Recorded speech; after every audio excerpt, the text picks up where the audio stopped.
Python का chapter 3 चल रहा है। इसमें आज हम लोग वेरिएबल पढ़ेंगे। वेरिएबल क्या होता है, कल हम लोग आइडेंटिफायर पे बात किए थे, तो वेरिएबल भी एक टाइप का आइडेंटिफायर ही है। आज हम लोग स्पेशल वेरिएबल की बात करेंगे। तो वेरिएबल का यूज किया जाता है किसी भी वैल्यू को मेमोरी में लोकेशन अलॉट करने के लिए, कि जैसे अगर मान लिया पाइथन को हमने 10 वैल्यू दी, तो वो हमारे पाइथन में कहाँ स्टोर हो, किससे हम लोग उसको देख पाएंगे, कैसे उसको निकाल पाएंगे, कैसे उसको एक्सेस कर पाएंगे। तो जब कोई नाम देके उसको हम सेव करे होंगे तभी तो निकाल पाएंगे। तो इसके लिए हमें एक नाम देना पड़ता है और उसी नेम को हम लोग वेरिएबल कहते हैं, और ये एक आइडेंटिफायर भी कहलाता है। अब variable is a name which is used to refer memory location and hold value, value को होल्ड करता है और मेमोरी अलॉट करता है। In Python variable also called an identifier, यानी वेरिएबल को हम आइडेंटिफायर भी कहते हैं। How to declare variable, variable कैसे डिक्लेयर करेंगे, कैसे डिफाइन करेंगे। डिक्लेयर का मतलब ये समझो, परिभाषित कैसे करेंगे, यूज कैसे करेंगे। कुछ प्रीवियस लैंग्वेजेज में जैसे सी प्लस प्लस, जावा, ये सभी लैंग्वेज हैं, इसमें किसी भी वेरिएबल को डिफाइन करने के लिए ये रूल था। यानी अगर वेरिएबल ए हमें डिफाइन करना है तो ए के आगे हमें इंटीजर यानी डेटा टाइप डिफाइन करना पड़ेगा, बताना पड़ेगा कि ये इंटीजर वैल्यू है, और मतलब ये कंप्लीट इंटीजर नंबर है, पूर्णांक है, और ये फ्लोट है, ये पॉइंट में लगा है, ये फ्लोट है। तो ऐसे कई डेटा टाइप होते हैं, जो डेटा टाइप के बारे में हम लोग अभी आगे क्लास में पढ़ेंगे। तो पहले के लैंग्वेजेस में ऐसे डिफाइन करते थे, अब पाइथन में क्या है, इजी हो गया, और इसीलिए तो पाइथन जब आया तो ढेर सारी लैंग्वेजेस पे ज्यादा काम अब नहीं होता है। सी वगैरह का इतना तगड़ा यूज था, 1972 में बना ये, और पहले 70% सॉफ्टवेयर दुनिया के सब सी पर बेस होते थे। लेकिन जब उससे अपडेटेड लैंग्वेज मार्केट में आ गया तो अब सी का जमाना चला गया। अब पाइथन से आगे भी लोग लारावेल और क्या क्या लैंग्वेजेज आ गए हैं, उस पर काम करते हैं। ठीक है, कुल मिला के जो नए लैंग्वेजेज आ रहे हैं ना, वो अपडेटेड लैंग्वेजेज आ रहे हैं, यानी यूजर को कम काम करना पड़े और काम ज्यादा हो जाए। बिल्कुल ऐसे समझो जैसे एआई वगैरह चल रहा है। भाई आप सोच लो क्या टाइप करना है, वो आपको करके दे देगा, एक समरी बना के दे देगा पूरा टॉपिक का, आप पढ़ लो जी।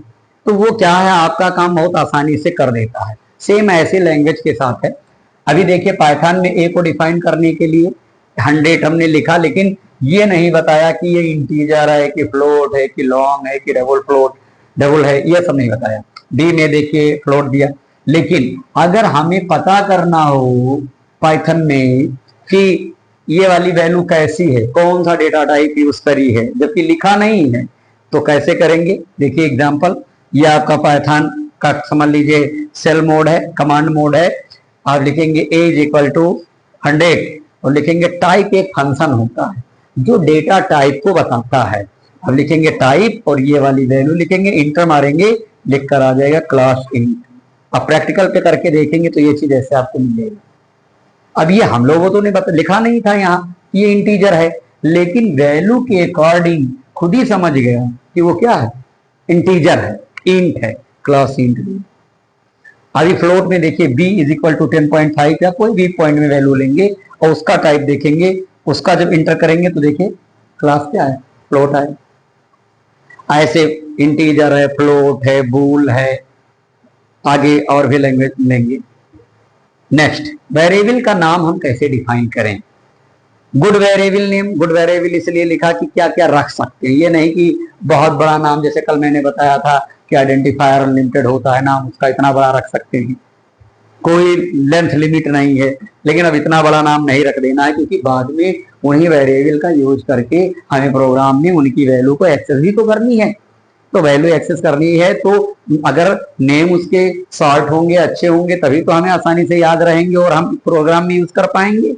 तो variable can have short name, छोटा नाम चाहिए, जैसे एक्स वाई मान लो, ये बी माना है अभी, एज, जैसे कहीं अगर मान लिया दो वर्ड एक साथ हो तो अंडर स्कोर के साथ उनको जोड़ दो, कार नेम, रोल नंबर, इस तरह से।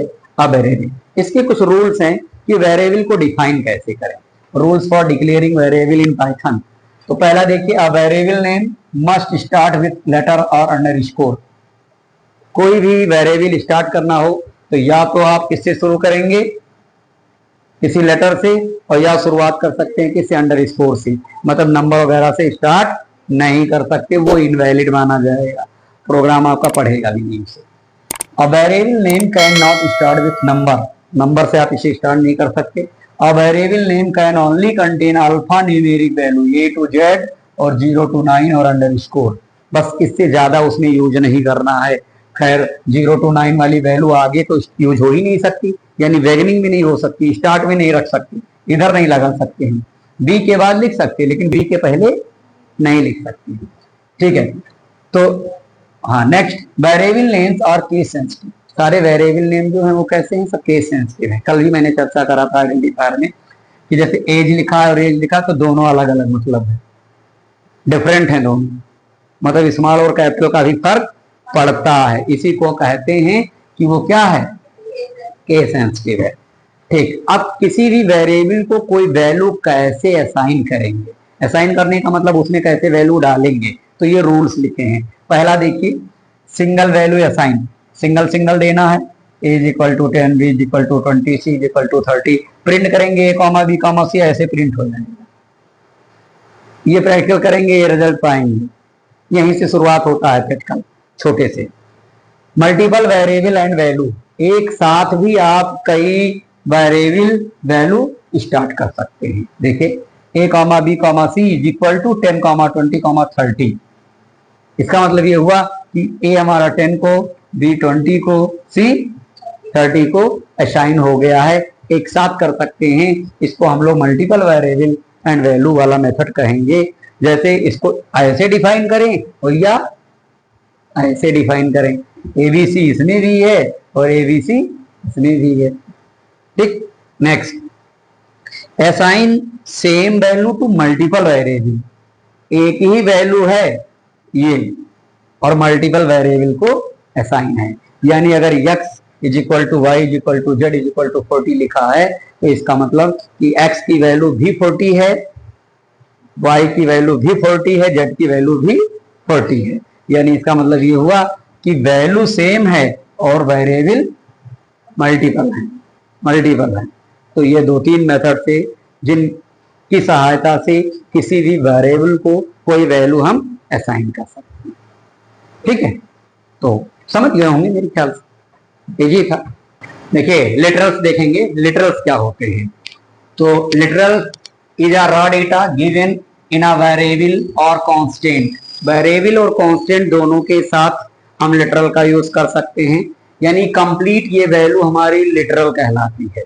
यानी किसी भी वेरिएबल को डिफाइन करने के लिए वेरिएबल नेम से लेके उसकी वैल्यू तक कंप्लीट वो ब्लॉक हमारा क्या कहलाएगा, लिटरल कहलाएगा। जैसे नेम एक वेरिएबल है, कृष्णा क्या है, उस वेरिएबल की वैल्यू है, लेकिन कुल मिला के क्या है, लिटरल, ठीक है। अब वो किस टाइप का लिटरल हुआ, स्ट्रिंग लिटरल, जिसमें स्ट्रिंग वैल्यू यूज है। कुछ न्यूमेरिक लिटरल जिसमें हम लोग इंटीजर और लॉन्ग फ्लोट इस सब का यूज करके वैल्यू बनाएंगे, वेरिएबल डिफाइन करेंगे, वो हमारे न्यूमेरिक लिटरल्स होंगे। आगे हम लोग ऐसे भी कहीं यूज करेंगे जिसमें ट्रू और फॉल्स भी आए, तो वो क्या कहलाएगा, डेटा टाइप तो बूलियन कहलाएगा, लेकिन उसको बोलेंगे बूलियन लिटरल्स। इसके आगे हम लोग डेटा टाइप पढ़ने वाले हैं, तब ये बूलियन वगैरह के बारे में जानेंगे। स्पेशल में केवल एक लिटरल आता है जिसका नाम नन है, और नियरली देखे होंगे ये सब आपके कीवर्ड में यूज हैं, जो कल हम लोग लिखे थे 36 रिजर्व वर्ड, उसमें ये सब आते हैं, है ना।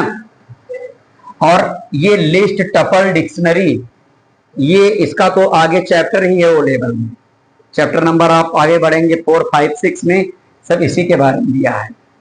एक एक लिस्ट टपल डिक्शनरी, ये एक टाइप का डेटा टाइप है। जैसे इंटीजर होता है ऐसे लिस्ट भी होता है, लेकिन लिस्ट अब इसका यूज अलग है। तो ये लिस्ट के बारे में, टपल के बारे में, डिक्शनरी के बारे में, सबके बारे में डिटेल आपके चैप्टर में दिया हुआ है, आगे बात करेंगे। लेकिन इन सब का भी यूज करेंगे तो वो भी क्या कहलाएगा, लिटरल ही कहलाएगा। कांस्टेंट क्या होता है, कांस्टेंट में हम कोई वैल्यू ऐसी देते हैं जिसकी फिक्स्ड वैल्यू को कोई चेंज ना कर पाए, भाई जैसे पाई का मान कभी चेंज होगा क्या? कभी नहीं। जो ग्रेविटी है, ये कभी गुरुत्वीय त्वरण है, ये कभी चेंज होगा क्या? कभी नहीं चेंज होगा, यही रहेगा। तो ऐसी वैल्यू जो हम प्रोग्राम में यूज करेंगे, जिसकी वैल्यू पहले से फिक्स्ड हो, उसे क्या बोलेंगे? उसे कांस्टेंट कहते हैं। ठीक है।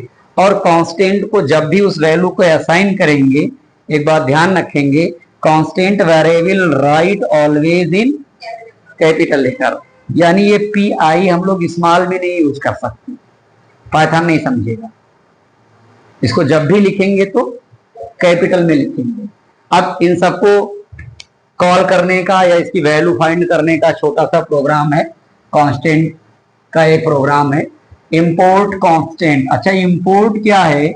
इंपोर्ट एक ऐसा कीवर्ड है जो प्रोग्राम में अंदर से कुछ लाइब्रेरी फाइल्स को जोड़ता है हमारी करंट फाइल से, उसको इंपोर्ट कहते हैं। इंपोर्ट कराना आगे समझेंगे, है आपके सिलेबस में कंप्लीट कि किसी भी वेरिएबल को कैसे इंपोर्ट करें। इंपोर्ट का मतलब लाना होता है किसी चीज को, जैसे अंदर लाइब्रेरी फाइल हो और उसको इंपोर्ट करके हमारे फाइल में यूज कराना है, ये चीज है। तो इंपोर्ट यूज करेंगे, कांस्टेंट लिखा, प्रिंट में वैल्यू, तो ये वैल्यू जो डबल इन्वर्टेड कॉमा में है ये तो प्रिंट होगा, लेकिन जो पीआई की वैल्यू है वो यहाँ है, जो ग्रेविटी की वैल्यू है वो यहाँ है। यानी यहाँ पर ये चीज नहीं प्रिंट होंगे, इनकी वैल्यूज प्रिंट होंगे। और यहाँ पर जो आगे डबल इन्वर्टेड कॉमा में लिखे हैं ये सब वो वैल्यूज ही आ जाएंगे। अब यहाँ कुछ भी आप लिख सकते थे, यहाँ कुछ भी का मतलब ये है कि अगर आप ए बी सी कुछ भी लिखते हो वही प्रिंट होता है यहाँ, समझ रहे हैं ना? ये अपना अपने तरफ से दिया हुआ इनपुट है। फाइल को सेव करते हैं, जब भी फाइल को सेव करते हैं तो डॉट पीवाई लगाते हैं। अभी मैं आगे बताऊंगा कि आप कैसे स्ट्रक्चर्ड होता है प्रोग्राम का, पहला प्रोग्राम लिखवाएंगे तब बताएंगे। खैर अभी थोड़ा थोड़ा आप लोग देख रहे हैं कि जब भी कोई भी पाइथन की फाइल को हम लोग सेव करते हैं तो फाइल में डॉट पीवाई लगा के ही उसे सेव करते हैं। ठीक है, जैसे HTML की फाइल को डॉट HTML लगा के सेव करते हैं, एकदम सेम एक्सटेंशन है। उसके बाद फिर इसको रन कराएंगे, रन पे हमको ये ठीक है।